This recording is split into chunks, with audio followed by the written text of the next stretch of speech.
माशाल्लाह जन्ना पाठ लेंदे मेरा भाई पहले जेड़े मक्का नु लाट लाई है पी ओदे च कोई सेल हो गए पे बकाया जेड़ा लाट है मैं तुम दे रही हूं बिल्कुल यार मुनासिब रेट ते इंशाल्लाह देसा।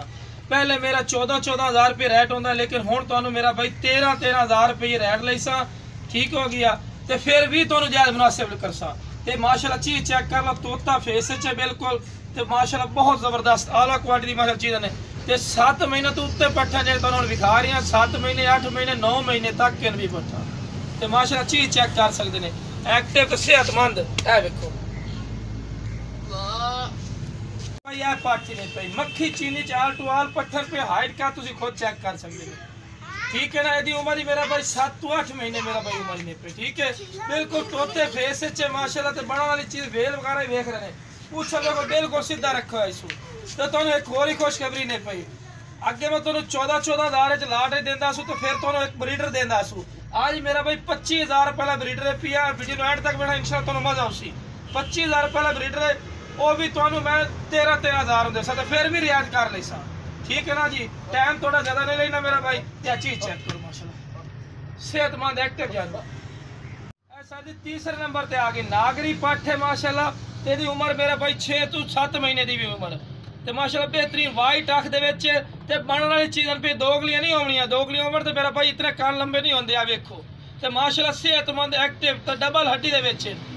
ठीक है। ये भी तुहानू जेड़ा रेट दस्सिया पिया मैं बार बार गल कर रहा भी 13,000 रुपये रेट लाया फिर भी थोड़ा जायज हो जासी तोड़ के भी खा नंबर ते माशाल्लाह एक्टिव बहुत ज्यादा माशाल्लाह एक्टिव चीज़ पिया ये भी तुहानू माशाल्लाह चीज़ आ रही है ना ये नागरे विच ही आंदी लेकिन ये जंदा लाल मक्खी चीनी ज्यादा गिनी जासी ठीक है ना। चीज़ माशाल्लाह चेक कर सकते हैं माशाल्लाह आला क्वालिटी की सेहतमंद जानवर उससे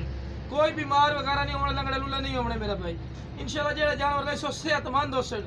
मंडियां दे रेट बहुत ज्यादा लेकिन तुहानू बिल्कुल ज्यादा मुनासिब रेट ते तुहानू मिल रहा है या तो टोल के भी खाई ना मेरे भाई हाँ जी बहुत जबरदस्त ब्लैक मक्खी चीनी की खूबसूरती तुम खुद चेक कर सकते हैं। यह देखो फेस नकौड़ा ही चेक करो कन्ना की लेंथ भी चेक करो अगर ये जी पट मंडी तो लवन जाओ तो 22-23,000 तो घट नहीं देंगे लेकिन आज तो मैं पैकेज दे रही हूँ मेरे भाई ठीक है ना जेड़ा भाई इंशाल्लाह पहले कॉल कर से जानवर मिल जाए ते भी मेरा भाई तुहानू 13,000 तो फिर भी रियायत कर ले सजा ये है देखो चीज तो वीडियो नु एंड तक वेखना तुहानू बकरा भी खेलना 25,000 दा तुहानू भी 13,000 दिसा फिर भी रियायत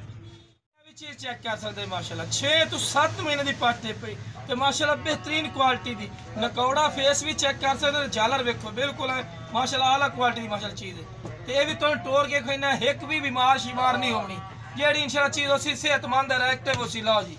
चीज चेक करो चेक करो मक्खी चीनी चे मेरा भाई 6 महीने की उम्र है पई ते माशाल्लाह सेहतमंद एक्टिव है देखो स्पीड देखो जी माशाल्लाह जी मेरे